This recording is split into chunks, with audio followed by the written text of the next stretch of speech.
Hi, this is Tara. Welcome to Sky Gazing. Today we're studying Sutra number 3 in the Sadhana Pada, which is the second book of Patanjali's Yoga Sutra. What does it say? In this one, he's basically listing out the kleshas, or the 5 poisons for us. They are avidyā-asmitā-rāga-dveṣa and abhiniveśāḥ, kleshas. So these 5, he says, are kleshas. Avidya is ignorance, asmita is egotism, clinging to the sense of self. Raga is desire, attachment. Dvesha is revulsion, hatred. Abhinivesha is a desire to live and a fear of death. But I also wanted to explain this a little because I know there are a lot of people who follow me who have had mental health concerns, who may have had suicidal ideations, or who may have family members who have had faced those. So when we say this desire to live and fear of death, abhinivesha from the mental health standpoint, it is not that one should not have a desire to live. This attachment to the body does not come from in the spiritual sense, is not a disgust for living. It is not a disgust for the body. It comes from a desire for liberation. So it is a positive rather than a negative. It does not allow a harm of the body or a harm to oneself, but it understands the value of life, of the preciousness of human birth, and how to use it, how to use the body, as we have learned in the Samadhi Pada. Yoga, especially asana, uses channels rajas to subdue rajas. So we are not against the body. Please don't misunderstand abhinivesha.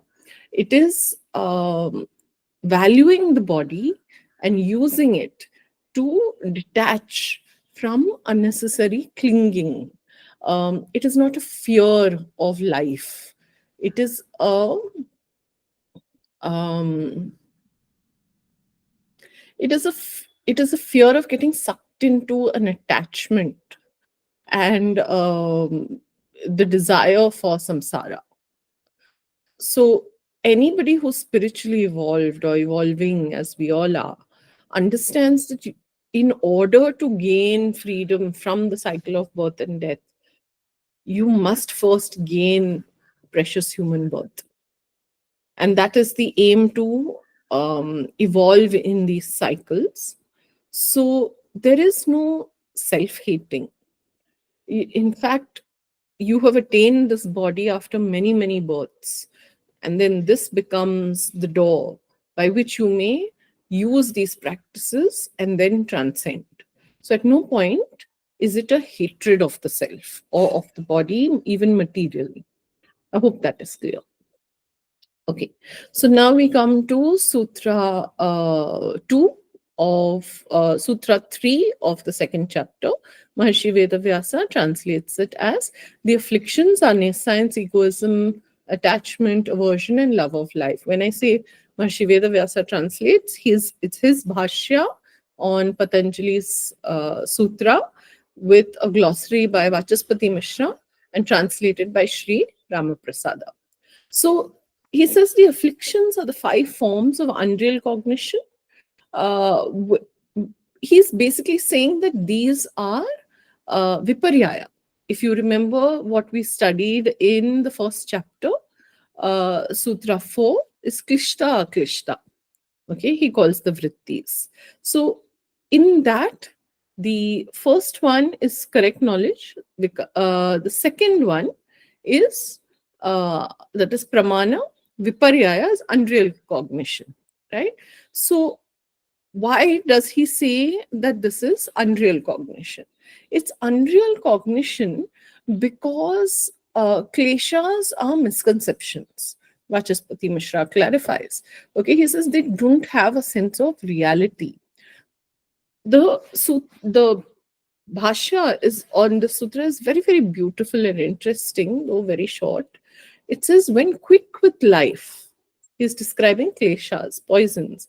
When quick with life, they render the rule of the qualities firm, establish change, send out the stream of cause and effect, bring about the fructification of action by coming to depend upon one another for mutual support. So these kleshas, what Maharishi Ved Vyasa is telling us, also have a job to do, right? They create change. They are quick with life. They are quick with the entanglement into samsara. They establish change. They create this endless cycle of cause and effect. And they bring about the fructification of action. So if I've done good, I get good. And if I do harm, I get harm. And these are all held by the kleshas. So what does he mean by fructification of action? He says fructification of action sort of commits us to the life state, the life period, the life experience.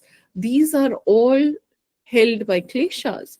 And what's interesting is the stronger your kleshas, the greater your life experience, right? This is the object of Purusha. The entangled Purusha teaches us what life is, or gives us this experience of life. And it is these that the afflictions bring about. So when we say afflictions, this is why even if you speak to senior Buddhist monks, they will tell you that suffering is a very poor translation of the word dukkha.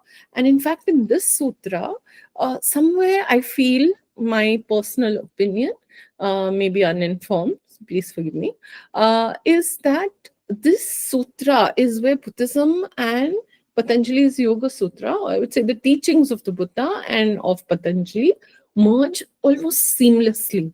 Okay, this is the beautiful sutra, because what he's basically describing here is dukkha. Patanjali is describing dukkha over here. What he's saying is, by these 5 entanglements, Purusha has this experience of Prakriti, the bhavna that is explained in the previous sutra. So therefore, these are delusions. So even when you study Buddhist philosophy, the Buddha's teachings, what he means by dukkha or suffering is not that that experience per se is negative or bad. For instance, you might be enjoying a beautiful piece of cake, very well made, fantastic piece of cake. And even that, he says, is dukkha. Why is it dukkha? It is not dukkha because the cake is bad. It is because it is entangling you, admiring you in samsara. You start to enjoy, you become the bhokta. You believe that this experience is good for you, you enjoy it, and you want to swirl in that whirlpool of samsara more. You forget that you want to extricate yourself, and therefore it is viparyaya, misconception, therefore it is maya, therefore it is delusion, and therefore this samsara is dukkha. Why is it dukkha? Because eventually all enmeshing will lead to entrapment. You are not freeing yourself, you are entangling yourself. Okay, so Swami Satyananda says, ignorance, I feeling, liking, disliking, and the fear of death are the pains. So in the first chapter, the chitta vrittis were divided into painful and painless, klishta, aklishta. The word klesha was used there, and it was said that klesha is removed by samadhi. So now the Rishi gives you the types of kleshas. So over there, if you remember, the sutra says that the vrittis are klishta and aklishta. But what is klishta and what is aklishta? What is painful and what is non-painful? What is painful is ignorance, I feeling, liking, disliking, and the fear of death. So now he's explaining in the Sadhana Pada, in the next 4 to 5 sutras, he's going to explain each of these in further detail. Okay, so philosophers and psychologists alike have tried to discover the roots of pain. Okay, where does our pain come from? This thing that we call dukkha, what is the source of it? Klesha, he says, is a kind of agony which is inside our very being. Everyone feels subconscious pain. But our superficial daily activities do not allow us to be aware of it. Otherwise, we would see pain in all its vividness. It is difficult to understand that the outer man is different from the inner man. In depth, in psychology, it is said that there are different phases of human life, and the inner self behaves in a way, in a different way altogether. So over here, I just wanted to bring in that the Buddha explains that there are three kinds of suffering. These are dukkha dukkha, which is the suffering of at the physical level, at the material level, suffering of suffering. We're just suffering physically, separation, job gain, job loss, the things that maybe ill health, the decay of the body at the mundane level. Then we have viparinama dukkha. Viparinama dukkha is the suffering of change.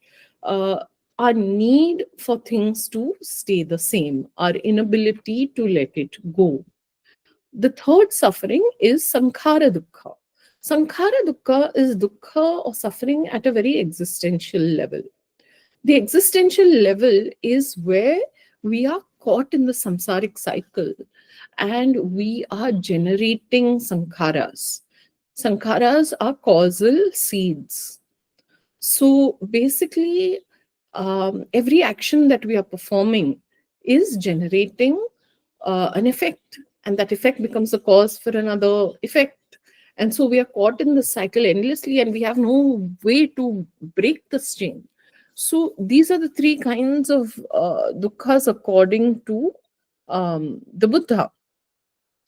So, here what Swami Satyananda is saying is that generally all of us feel a certain kind of pain. There is no human who has not felt pain. So where does this pain come from? Why do we have it? Okay. We are usually not aware of these roots of pain. A lot of things, like you go to the dentist and you sit in the chair and you're wondering whether he's given you enough anesthesia and are you going to feel this pain? What is that? That is abhiniveśāḥ. That is dveṣa. That is this clinging to the sense of self. I must not be hurt. It is avidya, saying this pain is real. So it is not that this pain is of a certain kind or that pain is of a certain kind. It is also raga, wanting to feel only a sensation of joy. So at each of instance of our lives, we are experiencing these five kleshas, are shaping our experience of the world and sort of keeping us hooked to samsara. When you finish with the dentist, he'll say, go and eat ice cream, you'll feel better. So then we go and eat ice cream. So all our actions and our reactions are being sewn into the fabric of samsara by these five kleshas. A lot of these are subconscious, right? And Swami Satyananda says, the fear of death is at the root of everything, and even animals have kleshas. Swami Vivekananda says the pain-bearing obstructions are ignorance, egotism, attachment, aversion, and clinging to life. These are the five pains. They are the binds that tie us down. Of these, ignorance, he says, is the mother of all the rest. Note that Swami Satyananda says fear of death is the root of pretty much everything, is underlying everything. Swami Vivekananda says it is avidya, that is the mother of the rest. She's the only cause of our misery. What else can make us miserable? The nature of the soul is eternal bliss. What can make it sorrowful except ignorance, hallucination, delusion? All this pain of the soul is simply a delusion. I remember asking my guru, about all this war and conflict that's happening all over the world. And he just said a very simple line, and he said, you suffer because you think it's real. And I know that, I'm giving you this example because a lot of our suffering these things are easier said than done. How do we just, arrive at the fact that our suffering is not real? Because for us, our suffering is so real. We see it, we witness it, we perceive it through all the senses. How do you reach the place where this is not real? And that is the practice, and that is how difficult the practice is. So I think we take our practices a little bit for granted. BKS Iyengar says the five afflictions which disturb the equilibrium of consciousness are ignorance or the lack of wisdom, ego, pride of ego, sense of higher attachment to pleasure, aversion to pain, fear of death, and clinging to life. So afflictions here of 3 levels, he says. BKS Iyengar categorizes them as intellectual, emotional, and instinctive. Okay. So avidya and asmita, he says, belong to the field of intelligence. Intellectually, we are in darkness, and intellectually we have this concept of the self, uh, and of these aggregates. I know I'm bringing in a bit of Buddhism today here.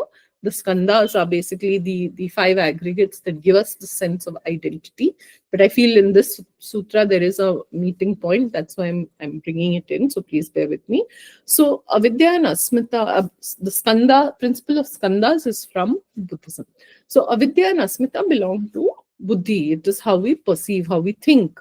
So here they lack the lack of spiritual knowledge. Avidya combined with pride or arrogance inflates the ego, causing conceit and loss of one's sense of balance. Raga and dvesha, so asmita and avidya belong to the buddhi.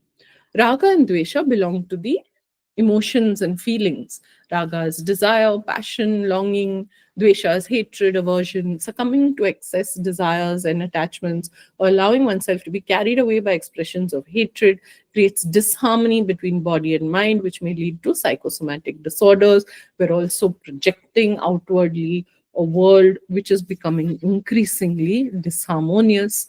Abhiniveśāḥ is instinctive, the desire to prolong one's life and concern for one's own survival. This also contributes to all our actions, because then we are acting in self-interest and not in the interest of others. So he also maps these to the brain. And he says avidya and asmita connected with the conscious frontal lobe of the brain. And the top brain is the seat of the eye.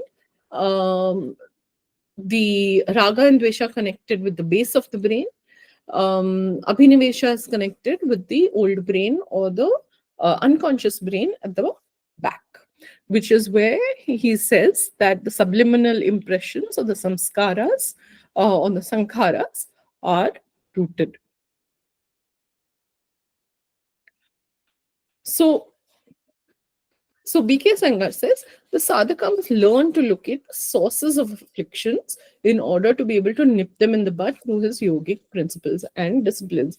All of these disciplines, basically, whether you're doing asana or meditation of any sort, is encouraging you to turn inwards and observe these linkages between the incoming perception, the sensory impression it leaves on you, even if just at the mundane level, where those go into the subconscious and the unconscious, what is visible, what is not visible. For instance, you may just know that you don't know the root of this action or reaction, and the ways in which that generates sensation, that sensation generates expression through word, thought, and deed, that emerges through your memory, through your sleep, through your actions, through your words, and how that creates a further effect into the world.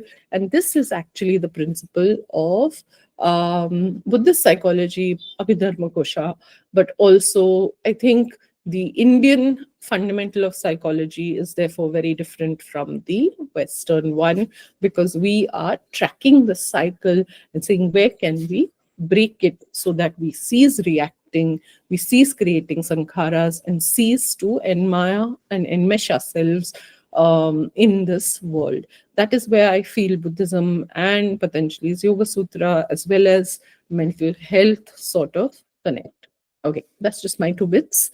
So BKS Iyengar says, by reducing afflictions to a minimum, even eradicating them, Kriya Yoga promotes profound meditation, which is a precursor to samadhi.